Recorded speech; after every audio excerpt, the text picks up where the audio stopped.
Hello, my name is Amos. And my name's Denni.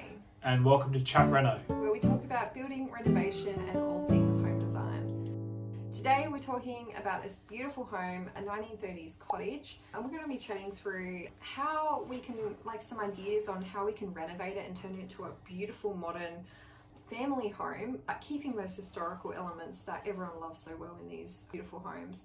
And not only talking about the aesthetics, Amos also has lots of industry knowledge, so he'll be able to give us a lot of structural information. Yeah, so I've been in the building and renovating world for the last 10 years. My trade is building and renovating. I'm obviously a trained carpenter and we're soon to be a registered builder. So in about 5 to 6 months. So a lot of people come into find these beautiful homes, often buy them because they have a love for history, or they're buying them because they're within their price range, because a lot of these homes need a lot of renovating work. And I think a lot of people go into it and they're very they're passionate positive. about they're positive thinking this shouldn't be so hard. Like a lick of paint, a little bit of carpentry work. Yeah, the good thing about it is these people are passionate about bringing the character back into our homes, and we're passionate about that here in WA. In this home there is the old Jarrah cladding, which is a weatherboard which has been painted. There's LED light windows, which we absolutely love. LED light windows. There's many things here that need to be repaired and sometimes replaced. So we can run through a few of those things. Yeah, another a few more elements of the home that we love and that stand out to us. I love the chimney, the original brickwork, and a handcrafted clay chimney top. That's you don't see that very often. No, it's hard to get hold of them. We recently got hold of one for a job in Fremantle, a second-hand one. Yeah. But they don't make them new. All of this stuff they don't make new anymore. So and it's just I love the roof line of these houses. You can always tell an older house by the roof line. It's just a shallower pitch, and then it's just I don't know what's. Yeah. You just look at me. Don't try and talk about carpentry. No. They did have a different style to what we do now. Yeah.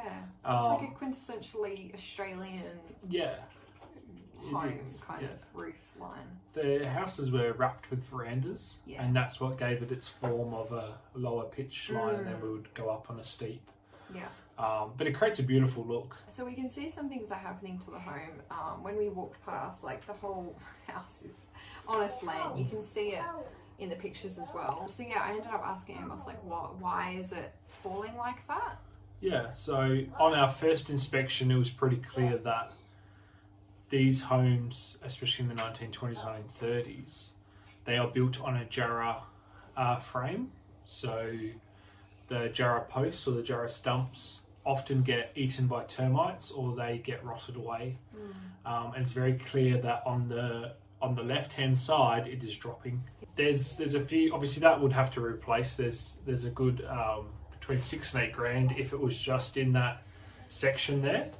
It doesn't look like the rest of the house is damaged, but it'd mean getting in there underneath and having a crawl around in that space and seeing what could be damaged there. You need to get a proper carpenter in to do that, hey? Or it'd be wise. Would you DIY? It's probably not smart with the foundations of a home. Not really. You just want to be able to replace it properly. You're not really fixing what's there. We're ripping it out and we're starting again with that framework. I think that was a common design kind of element for houses during the 1930s. I think from reading up a little bit, correct me if I'm wrong, but I think that this was influenced by the Californian bungalows, and they were obviously built on stumps because they were in areas that would flood and marshes and things like that. So then that carried through the world, and then it did. I think over east there's a lot more Californian bungalows because they have the same kind of thing with flooding and everything. But here in WA, not so much. But I think is it a cooling thing, or is there any rhyme or reason for it? There is a few reasons.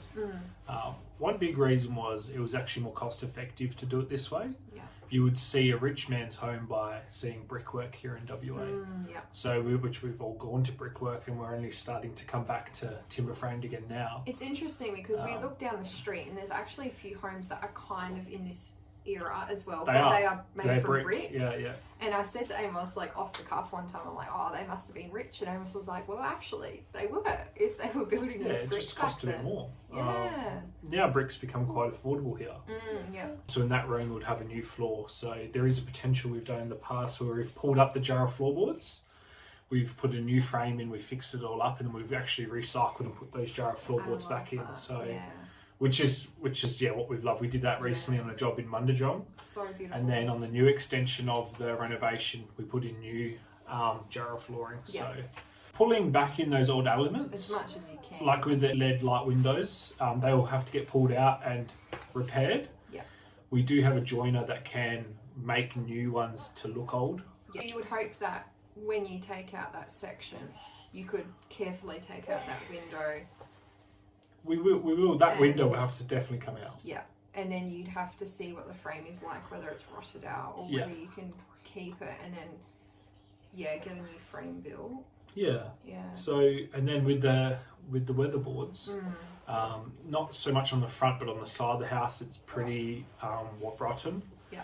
There is a few similar profiles now with the James Hardy, and there's also a design pine option, which is not Jarrah, but so it composite is. Or there's a timber. It's a fibre cement or a timber option. Yeah. So those options will have that same desired look. So we have to replace some we can. It's not heritage listed, this house, so it's almost though. It's getting there, but it hasn't been yet. So. That gives you a lot of freedom when renovating it. And it's so scary because our heart hurts thinking about the potential of it getting demolished. Because we've been talking about that too, probably for another video, but like after you've done all the costings and everything, is it worth actually saving houses like this? I mean, in our books, it's like almost always yes, but also the reality is you don't have an unlimited budget. No. And this house also has the A word in there. Yeah, asbestos. So there is the left-hand side does have the asbestos sheets, so that would have to have a licensed contractor to remove them. And that's there's not much in there, but there is enough to just go get it removed, and then we would clad that side. That was again to add a bit of a cost. It adds another big cost. Sure. So that is a big one, especially through our Amos carpentry business, to let customers know that, when we had one recently here in Mandurah where they bought the house and they just didn't know, and I went there and looked at the ceiling and you could tell straight away it was, and they just had no idea. It's often they don't disclose it. Sometimes it's not disclosed, or it's not on the register. Yeah. So especially in older areas, it can just sneak its way in there, so you've got to be careful, and it can all be dealt with properly. Yeah. What would the potential be of picking this home up and moving it? Because right now it's not in an ideal spot. Yeah, it is in the central part of the town. Yeah. So there was a house recently done in Freo that it was about 100,000 to chop it in half and move it. So it is a cost. Yeah. That's a dang lot of your renovation costs. For sure. It is. It has to be the right home. Yeah. That home was the right home. It was a beautiful heritage home. Yeah. I think it was very early 1920s, but it was done incredibly well. Yeah. So they had the vision for it. I would pick this up and put it somewhere. It's only a 3x1. It's on a beautiful big block of land, and that's quite attractive. I think the thing as well is that with these homes you can pair it with a really modern extension on the back. I think that's what you would probably have to do if you're making this like a beautiful luxe family home. Yeah. Like do some like shed material or like castellated or like there's a few options. We did one in Fremantle that was a kind of a shiplap vertical pressed tin, which really added a modern tweak to the front heritage home, which was like a red pointed brick. For a family, this would have to be built out. Yeah. Often they were built out into the veranda, and the veranda became a few bedrooms, which I think has happened here. Yeah. But it has so much potential. It does. It just needs some love and care. Yeah. So we've pretty much got like asbestos removal. We've got the redoing of the floor foundation, and the foundations, we've got the redoing cladding. of the floor, got redoing of the cladding, Yeah. redoing of the window. Yeah. There's the roof sheeting. Denni loves the old corrugated tin. I would want to keep it. And I love it as well, but purely for longevity, I'd be removing it and putting new zinc loom in. We could always... Do you keep the same roof line? Keep the same roof line, that's absolutely fine. Yeah. It's just replacing it with new zinc loom, which that was at one stage as well. Does this have gutters on it? It does have gutters. I think they were quite rusted out. So we would keep that tin and possibly use it as a feature somewhere. Yeah. To try to give it back to the home somewhere. And I would go for like a nice white kind of modern colour scheme and probably add some like splashes of colour in the landscaping. Yeah. Well, funny enough, the original cladding colour was a yellow. Yeah. So I think that was in the era of neutrals as well. Yeah, so, that was an era then. Yeah, I think it... which is actually pretty cool. Yeah. Like if you It'd be guys cool love to bring it back in. old houses as well and are a little bit more like in with the history and stuff. Those yellows and the blues. Yeah. I don't know if blue was original, but I think the yellows were. But from what I gather, I think there was quite a neutral stage there with yellows and kind of creams and stuff, and then it kind of maybe the blues came in later then. Yeah. Yeah. I think someone's repainted that, but we're looking at it. When we walked past the other day. Straight away we go, we know exactly that there'd be a beautiful heritage style Windsor picket fence just for privacy. Yeah. Would we do like a recycled brick? Oh, path it never and, ends. Step. It would, to just make that frontage pop. There's so much there what that would you could. do there with the veranda? The veranda, because I think they built it in. That was built in afterwards. Yeah. We would rip that back and actually just put in kind of a balustrading. The veranda, they have built that in. We would definitely remove that. I'd love to see a frieze, which is a component in the top of the veranda, like that which has decorative bits in there, and then the same with the balustrade. And that will just that front window and cladding is just going to make that frontage pop. Would you have to replace? You would probably have to replace the decking for the front as well. Yeah, so we have been leaning into a lot of composites in the last, especially in the last year or two. Yeah. A lot of customers are leaning away from timber. We have a huge spotted gum deck coming up next week. The customers have to be pretty strong on the fact that they would want to look after it. So we would be very mindful of creating a space where you do not want to have to keep oiling that front deck. So they, Millboard and NewTek have both come out with products that had a 30-year warranty on them, that they had that old style look. Yeah. So we could add that in to give it a real rustic look. It looks 100% like timber, but there is no maintenance. So adding that into there, which adds that historical feel, but is more mindful of like the modern family. Like most people aren't tending to their decks. No, you definitely don't want to put the money back into it just having to continue to maintain it. Unless you love your home and like you want to keep working on it. Yeah. And we have had a few customers like that. We had one in Keysbrook who really wanted to bring in that shiplap cladding, so we put all a James Hardy linear cladding in. We did a Jarrah deck around the whole lot, wrapped the veranda. So he was passionate about creating that real cottage farmhouse kind of look, and he was happy to maintain it. Yeah, and he does. So every year. he does. Yeah, we check up on him.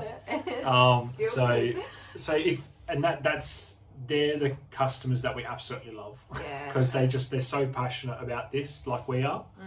Yeah, so we just see so much potential in this home. There's a good chance that whoever buys this, if it's not us, it's going to be knocked down. Yeah. It needs work, so it needs to have passionate people to keep these homes alive. Yeah. And there is lots of people like that out there who are passionate about this, and it's coming back in. So we are excited to see more of these homes. And if you see any, please let us know, and we'll have a look at them. We'll pick them apart. We'll see what needs to be done. This is just like the front. This is frontage. We'll see if we go inside or not, because that would be interesting. I might just create a bit of a mood board and then get Amos to talk about an inspection. Yeah, talk about some of the things that usually go on in old homes, because Amos has done quite a few renovations and you've worked with a lot of... Yeah, we've just released one on Instagram at the moment, which was in Mundijong, Yep. which is exactly that. You can follow our business, Amos Carpentry, on Instagram. Check out our work, Amos's work. Well, anyway, thank you very much for chatting with us about this. We absolutely love it. If you guys come across any old houses and just want to hear a little bit of an idea on, I don't know, how to renovate it, or just even if you're thinking about buying, or you just love talking about old homes as well, Amos has a lot of knowledge on different aspects of the home, and we both love renovating and decorating and all that kind of stuff. So happy to hear from you, and yeah, we'll chat to you guys next time. I think we will continue with this whole heritage home thing. I think next time we might go into, either we will do the inside of the home, or we might talk about building versus renovating. Yeah, there was also another 1960s home we're quite interested in talking about. Yeah, 1970s. Let us know below what you would like to hear from us. Thanks again, guys, and we'll catch you next time. Ta.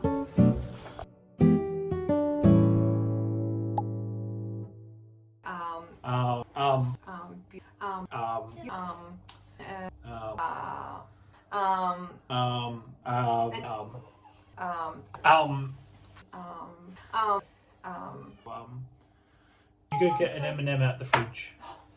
Go get one. Look at her mouth, it's so colourful. Just one. Close the door, please. We're terrible, terrible parents. Don't cross members or